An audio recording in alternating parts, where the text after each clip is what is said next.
Anos atrás, muito tempo, lá em 2018, eu presenciei uma situação de traição que nunca saiu daqui. Na época eu só presenciei, assisti a história sem estar envolvido. Eu trabalhava lá atrás numa empresa, na época eu trabalhava com marketing e tal, e tinha um casal lá, e eles eram funcionários. Trabalhavam juntos em setores diferentes e tal. E um dia veio à tona que ela havia traído o marido com o próprio dono da empresa. Então olha que sacanagem, olha que bagunça. E aquilo foi chocante. Não só para os envolvidos, mas para todos.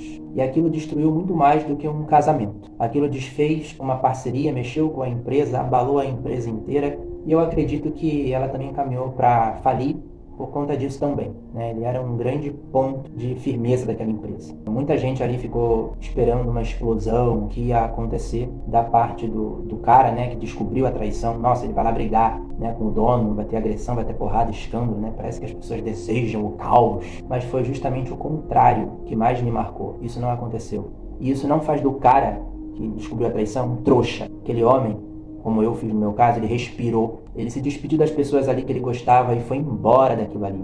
Deixou eles ali, deixou os traidores juntos. Ele pode ter sentido raiva, mas ele não extravasou isso, não alimentou vingança.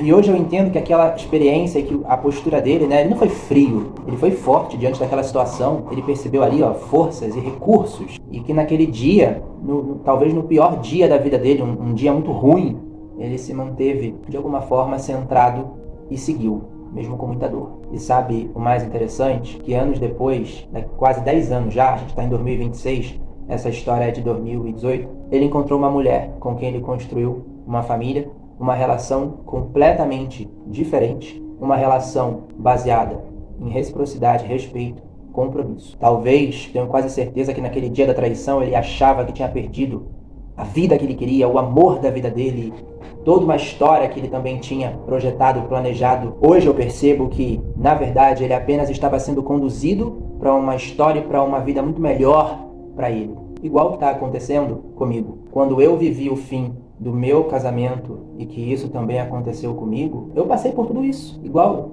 esse rapaz, né? Ele tem uma idade parecida com a minha. E hoje que eu tô gravando esse vídeo, eu lembrei dessa história e eu falei, caramba, eu vou compartilhar esse conteúdo com vocês, porque assim como esse cara, eu também percebi a minha força e eu descobri uma força que eu nem pensava e sabia que eu tinha para aguentar, para passar por essa situação que eu passei e caminhar. E tá agora, como eu tô, muito mais forte, muito mais confiante. Eu passei lá pela situação toda, por uma situação que foi destrutiva. Eu podia ter me descontrolado, explodido, ido pra partir pra cima, pra meter a porrada no filho da puta de homem sem valor, que não tem honra, que pega a mulher casada, e a própria mulher que era minha mulher, que não se preservou e se abriu pra um outro homem, mas não. Eu fiquei na minha, eu segurei a onda, eu me preservei, porque no fundo eu sabia e eu sentia que esse não era o melhor caminho. Igual o rapaz lá atrás fez, e naquela época eu não entendia muito, mas hoje eu compreendo, porque eu também passei por isso muito mais, o que ele fez, o que ele passou. E você acha que esse tipo de homem que não reage e que não vai meter a porrada não é homem? É um homem, é muito mais homem do que outros por aí. Força não é só a força músculo, não. É você ter um muque emocional. É como você lida com a vida e perante essas situações. A maior força de um homem, ela não aparece quando tudo tá dando certo, quando tudo tá bem. Ela aparece quando tudo desmorona. E mesmo assim, você, homem, escolhe não abandonar a sua essência, escolhe seguir firme e forte, descobre uma força de homem muito maior que você tem aí dentro de você. Isso foi o que aconteceu comigo, isso foi o que aconteceu com aquele cara, e isso também pode acontecer com você, porque você é muito mais forte do que você pensa, do que você imagina, do que você julga sobre você. Se esse conteúdo fez sentido para você, continua por aqui, porque aqui eu compartilho conteúdos para homens como vocês, que se identificaram com essa história, que se conectaram com isso aqui, para que você desenvolva essa força, se levante e saia dessa situação com muito mais força, com muito mais consciência, com muito mais maturidade, em todos os sentidos, para você viver uma vida muito melhor.